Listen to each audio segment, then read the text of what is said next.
Hey guys, my name's Chris from Jumping Places. So recently I spent 6 days in Costa Rica and I decided to do a price breakdown. Yeah, basically my expenses. Costa Rica is actually known as one of the more expensive countries in Central America.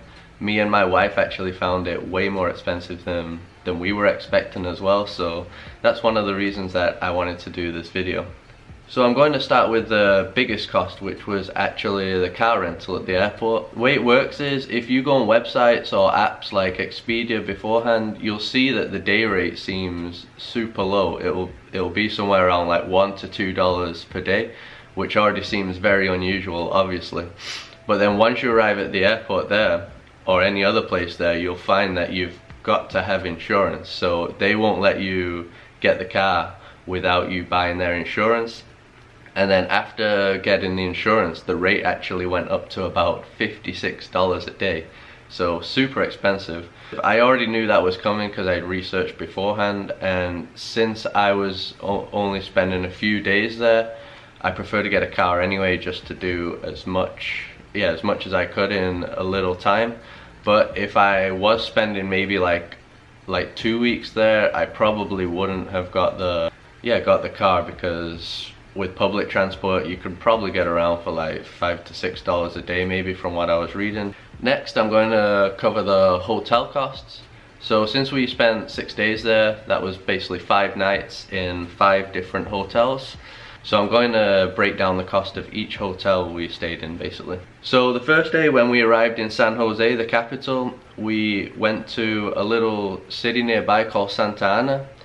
We got a hotel there for $44 with no breakfast. If we wanted breakfast there, it would have been $8 extra per person. The second day we spent in La Fortuna, which is one of the big tourist attractions there in Costa Rica, and that was $37 with breakfast. The third day was in Liberia, which is another kind of big city near some beach towns and national parks. So in that one we spent $43, no breakfast. The fifth day we was at Playas del Coco, which is a little beach town, and that was $44 with breakfast. And then the last day we actually stayed in the city center of San Jose, and that one cost $60 with breakfast, but that's also because it offered parking, and parking's actually hard to get in a lot of the hotels in San Jose because it's just a busy city, I guess no space for the parking. And that was just hotels around like 2.5, 3 stars, so nothing fancy.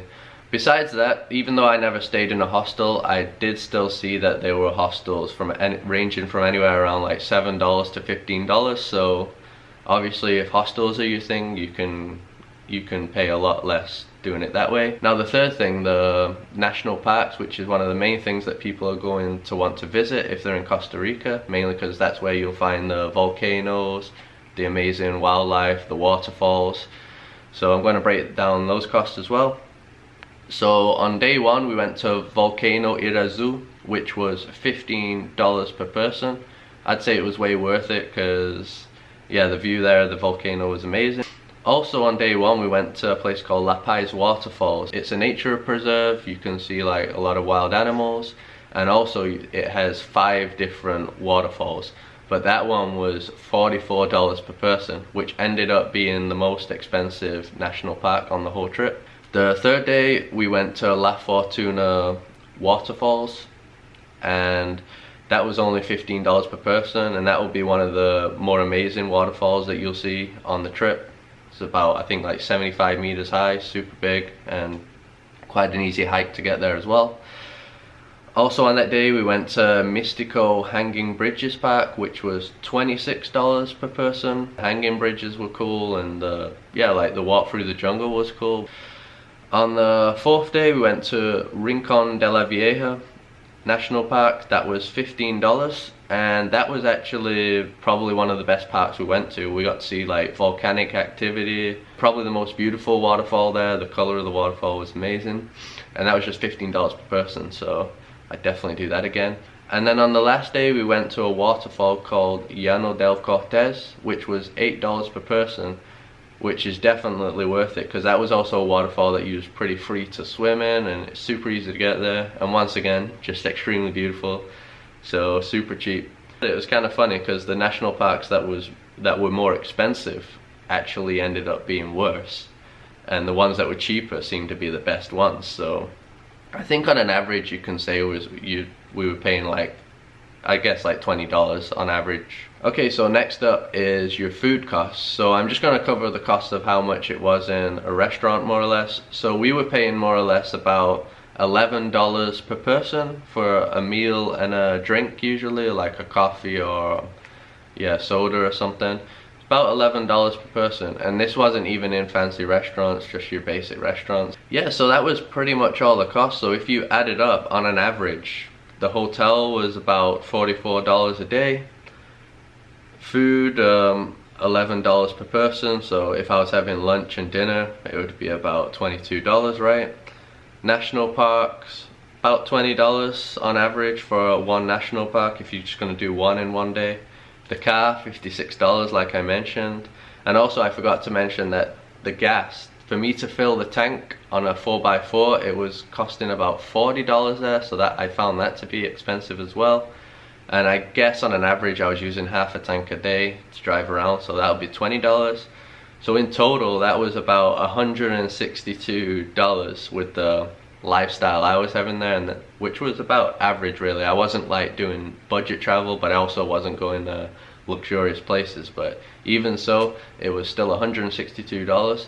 Obviously I went with my wife, so like the car costs and the hotel and stuff like that we would split, but that was the price.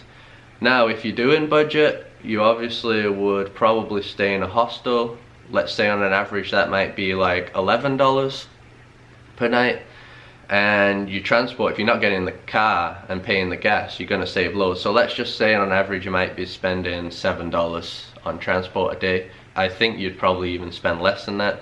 But if that would be the case, if you remove the hotel costs and the car costs, you're probably looking at about $60 a day. If you don't go to a national park, that's obviously going to remove on an average another $20, so then you're looking at $40 a day. So that would be if you're doing like budget travel, and you could probably even find places if you really look hard enough to eat cheaper as well. So you might be able to get it down to around the $30, I think, if you're on a budget. So that is pretty much my price review. Hopefully you found this helpful if you're planning to go to Costa Rica. Like I said, it is one of the more expensive countries in Central America. Basically the entire country is a big tourist trail. Pretty much the whole country is full of tourist attractions, so that's one of the reasons why it's more expensive. And I also read it's because a lot of people are retiring there from abroad, so that's bumped the prices up. So I did read that a lot of backpackers actually skip Costa Rica, unfortunately, because of the price compared to the other places in Central America and South America. So with me renting a car, it ended up being more expensive than me going on a road trip in the US. So it is definitely an expensive place to travel to. And if you like this video, please check out my other videos. I actually have a video each day of my trip in Costa Rica, so you can see the places that I went to and the activities I did in way more detail. Roughly like 10-minute videos each day. I'll link that playlist right here now, and I'll also link it at the end of the video. And also please give this video a like to support my channel, subscribe if you haven't already, and I'll see you in the next one.